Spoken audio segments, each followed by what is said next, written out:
আজকে মাননীয় প্রধান উপদেষ্টা দুইটি গুরুত্বপূর্ণ ঘোষণা দিয়েছেন, একটি জুলাই ঘোষণাপত্র আর একটি জাতির উদ্দেশ্যে ভাষণের মধ্য দিয়ে তিনি নির্বাচনের ঘোষণা দিয়েছেন।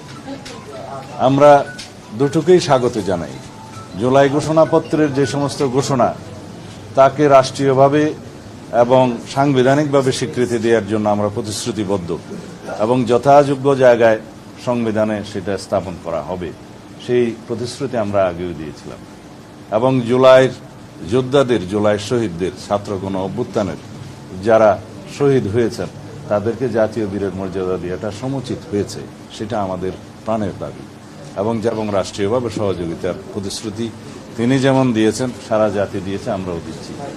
আগামী দিনে আমাদের নির্বাচনে মানুষের ভোটাধিকার প্রয়োগের জন্য যে পরিবেশ সৃষ্টির জন্য মাননীয় প্রধান উপদেষ্টা যে সমস্ত পরামর্শ দিয়েছেন সেটা অবশ্যই প্রণিধানযোগ্য।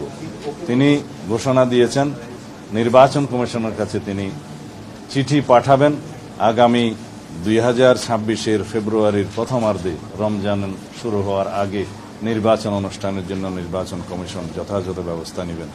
অবশ্যই নির্বাচন কমিশন তফসিল ঘোষণা করবেন যথাসময়ে, কিন্তু মাননীয় প্রধান উপদেষ্টা আজকে যে নির্দেশনা দিয়েছেন তার ভাষণের মধ্য দিয়ে এবং চিঠি প্রদান করবেন নির্বাচন কমিশনকে যা বলেছেন, সেই ঘোষণার জন্য আমরা সবাই অপেক্ষা করছিলাম এবং সারা জাতি অপেক্ষা করছিল। এর মধ্য দিয়ে বাংলাদেশে যে নির্বাচন অনুষ্ঠান নিয়ে যে একটি দুদুল্যমানতা ছিল বলে অনেকে মনে করছিলেন, তাদের মধ্যে সেই দুদুল্যমানতাটা রইল না এবং সারা জাতি একটি নির্বাচনমুখী পরিবেশের মধ্য দিয়ে যাবে এবং সেই নির্বাচনের আবহ সৃষ্টি হবে।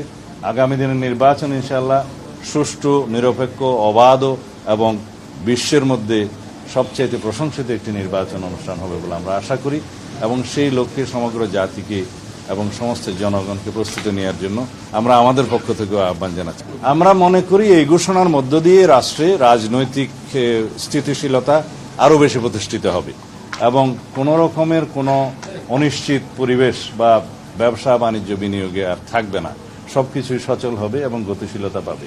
আমরা এটাই আশা করি। ধন্যবাদ।